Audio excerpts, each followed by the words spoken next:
di hari ini agenda kita adalah road trip ke Perpustakaan Nasional. Sekarang kita berada di halte ITC Cipulir menuju halte CSW untuk melakukan transit.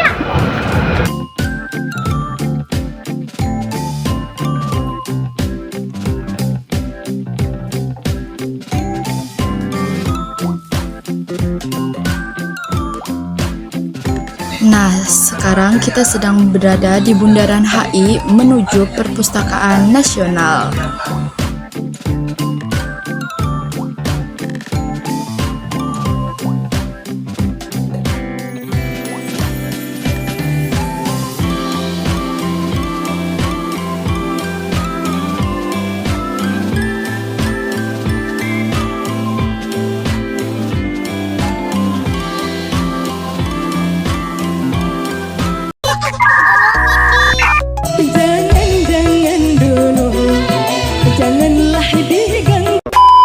Assalamualaikum warahmatullahi wabarakatuh.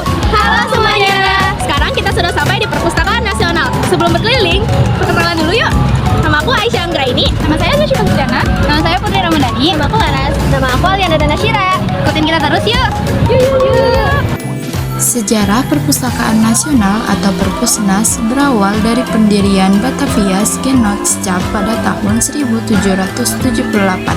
Namun resmi didirikan sebagai lembaga tunggal pada 17 Mei 1980 melalui penggabungan 4 perpustakaan di bawah Departemen Pendidikan dan Kebudayaan. Kemudian pada tahun 1989 statusnya diubah menjadi lembaga pemerintahan non departemen berdasarkan keputusan Presiden No. 11 tahun 1989 sehingga kedudukannya tidak lagi di bawah kementerian.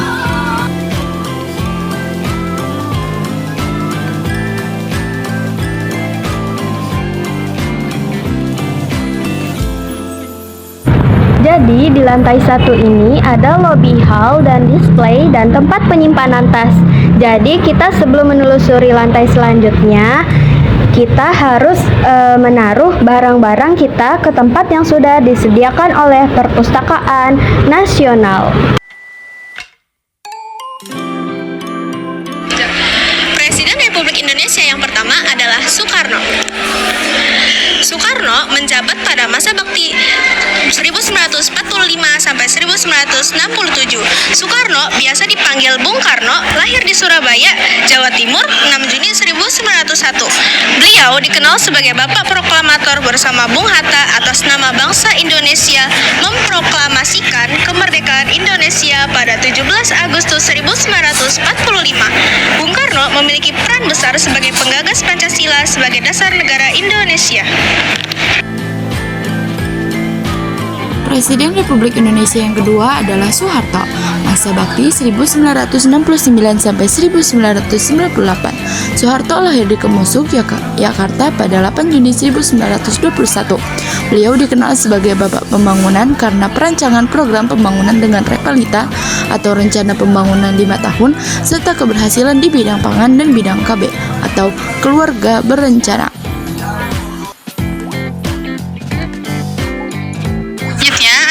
Presiden ketiga yaitu Nasaruddin Yusuf Habibie dengan masa bakti 1998 sampai 1999. Habibie lahir di Parepare, Sulawesi Selatan pada 25 Juni 1936. Beliau dikenal sebagai bapak teknologi dengan keberhasilannya membuat pesawat terbang CN-235 dan membuat rumus keretakan pada sayap pesawat yang lantas diterapkan oleh maskapai yang ada di dunia.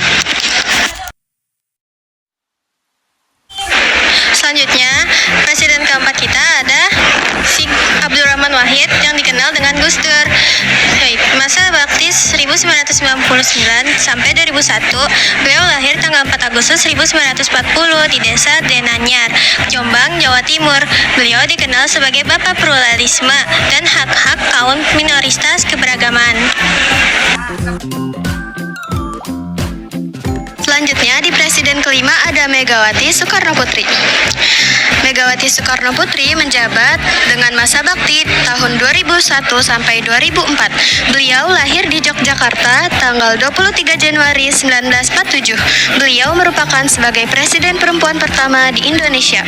Meskipun masa jabatannya singkat, Megawati berhasil menorehkan prestasi dengan pembentukan KPK dan Mahkamah Konstitusi.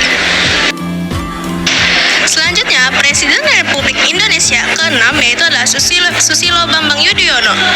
Dia menjabat pada masa bakti 2024-2014. Susilo Bambang Yudhoyono atau yang akrab dipanggil SBY ini lahir di Pacitan, Jawa Timur pada 9 September 1949. Beliau merupakan presiden pertama yang dipilih langsung oleh rakyat dan dipilih kembali pada periode kedua. Pada masa jabatannya, SBY mengeluarkan petak biru Master Plan Percepatan dan Perluasan Pembangunan Ekonomi Indonesia sebagai pembangunan jangka panjang nasional. Presiden Republik Indonesia yang ketujuh adalah Joko Widodo, masa bakti 2014 sampai 2024. Joko Widodo yang memiliki panggilan Jokowi lahir di Surakarta, Jawa Tengah pada 21 Juni 1961. Beliau dikenal sebagai Bapak Infrastruktur. Jokowi pertama kali terpilih sebagai Presiden Republik Indonesia pada pemilihan Presiden Pilpres 2014 dan terpilih kembali pada Pilpres 2019. Presiden ke-8 RI yaitu Prabowo Subianto. Masa bakti 2024 sampai saat ini. Prabowo memiliki nama lengkap Prabowo Subianto Djodjo Hadikusumo. Lahir pada tanggal 17 Oktober 1951. Ia menyelesaikan sekolah menengah di berbagai negara seperti Malaysia, Swiss, dan Inggris. Sebelum akhirnya kembali ke Indonesia dan menempuh pendidikan militer di Akademi Militer Magelang.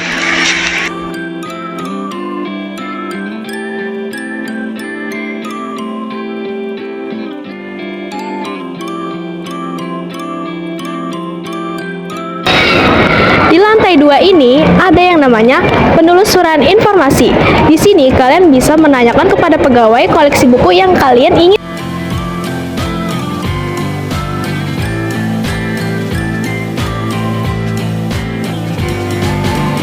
Nah, di lantai 4 ini ada zona pameran, persiapan pameran, gudang pameran, ruang serbaguna, tangga darurat, dan kantin buat makan dan minum. Di sini ada saya kan ketambuhan.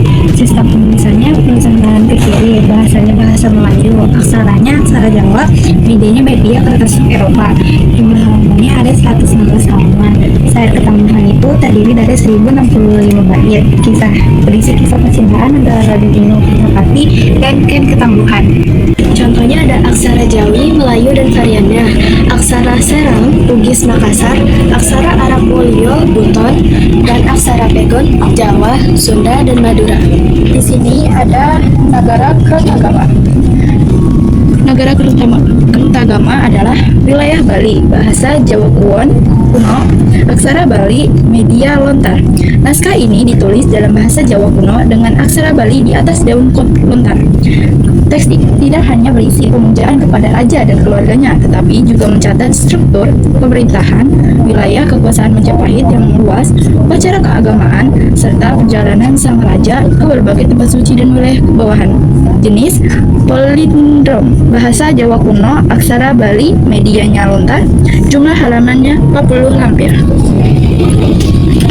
Ini ada aksara Latin. Aksara Latin masuk ke Nusantara seiring gelombang kedatangan bangsa Eropa sejak abad ke-16. Awalnya ia hadir sebagai aksara asing yang dipakai oleh misionaris Portugis dari Belanda untuk menuliskan bahasa Melayu, Jawa, maupun bahasa daerah lainnya. Namun,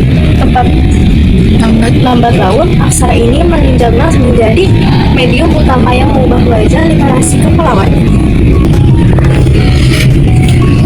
Naskah di kancah nasional maupun internasional.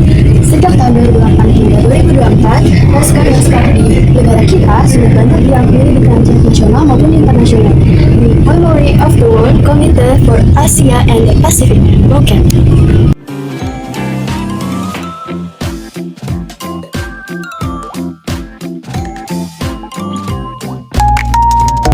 Dan turunan Arab di Nusantara merupakan salah satu bentuk adaptasi budaya yang unik dan kaya, lahir dari pertemuan antara tradisi Islam dan ragam bahasa lokal. Sejak kedatangan Islam pada abad ke-13 Masehi, huruf Arab, aksara turunan Arab di Nusantara merupakan salah satu bentuk adaptasi budaya yang unik dan kaya, lahir dari pertemuan antara tradisi Islam dan ragam bahasa lokal. Sejak kedatangan Islam pada abad ke-13 Masehi, huruf Arab tidak hanya dipakai untuk penyalinan teks Al-Quran, tetapi juga diadaptasi menjadi alat tulis bahasa daerah. Penyesuaian ini dilakukan baik secara fonetik, penambahan huruf, maupun visual, penggunaan harokat dan tanda vokal, sehingga lahirlah sistem-sistem tulisan vokal yang khas. Sekarang kita sudah di kantin. Di sini kita untuk istirahat dan makan atau tulis. Buku tersedia anak-anak. Di sini ada koleksi buku anak kecil.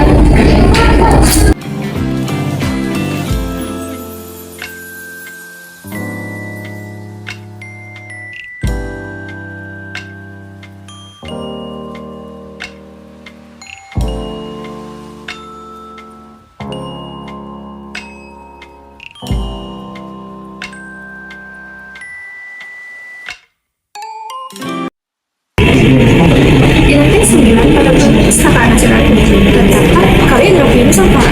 Di antaranya adalah evolusi dari aksara Pallawa, Kawi, Jawa, Bali, Lampung, Pencong, Lampung Taro, dan Bugis Makassar, prasasti Kedukan Bukit, prasasti Kutai, aksara yang ditemukan di Aceh. Sekarang kita udah di lantai 21 yang terhubung sama lantai 22. Di sini terdapat buku-buku pelajaran, buku-buku fiksi seperti novel, sama buku cerita. Buat kamu yang ingin baca buku fiksi, di sini juga bisa banget loh. Di sini banyak banget pilihan komiknya. Kayak buku yang aku baca ini, komik lokal yang berjudul Bengkel Buya. Nah, di sini juga banyak buku pelajaran. Contohnya itu ada buku matematika. Yang kedua ini ada buku biologi. Yang ketiga ini ada buku farmaseutika atau farmasi. Nah, yang terakhir komputasional PC.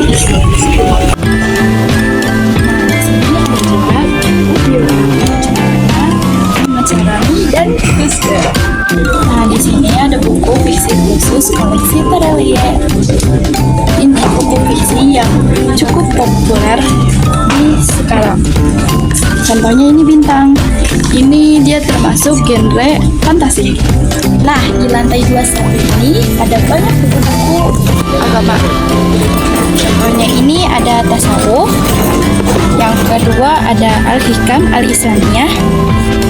Nah, yang ketiga ada Nasoitul Ibad. Nah, yang keempat ini zikir akhir zaman. Cocok nih buat zaman sekarang.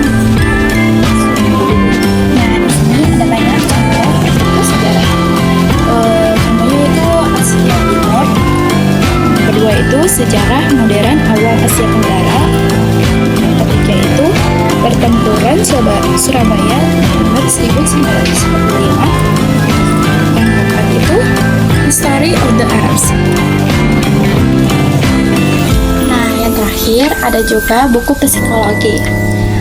Pertama, contohnya ini berpikir dan bertindak besar. Yang kedua ini redesign your thinking. Nah, yang ketiga ini mindset, mengerti kekuatan pola pikir untuk perubahan besar dalam hidup Anda.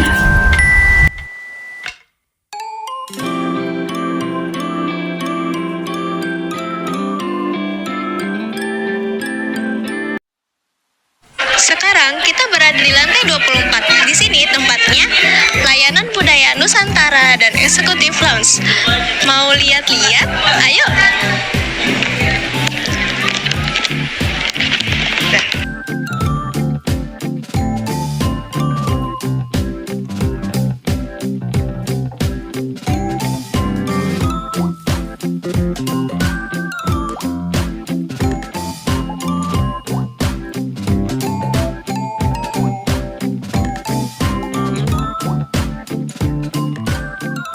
Di layanan budaya Nusantara ini terdapat batik. Batik ditetapkan oleh UNESCO sebagai warisan kemanusiaan untuk budaya lisan dan non-bendawi atau Masterpiece of the Oral on the Intangible Heritage of Humanity pada 2 Oktober 2009. Terdapat karya tenun dari Nusa Tenggara Timur. Yang di sini ada tenun Siska. Di sini ada tenun Guna, Sini juga ada tenun meafing. Ini. Sini ada tenun sawu. Di sini juga ada tenun hinggi sumba. Di sini ada tenun guna. Dan yang terakhir ada di Pak Tanun Rongkit Toraja from Toraja, Sulawesi Selatan. Kita sudah selesai menjelajahi Perpusnas. Terima kasih sudah menonton. Dadah.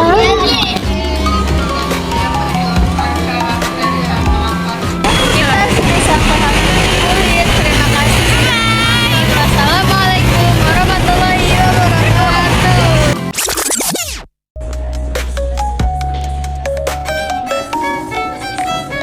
Kasian ya, dia nggak bisa ikut guys. Dia terjebak di dalam sini, dia nggak bisa ikut kita buat jalan-jalan ke Perpustakaan Nasional. Kasian banget. Kasian banget, dia nangis. Tolong siapapun jemput dia. Abi gantengnya.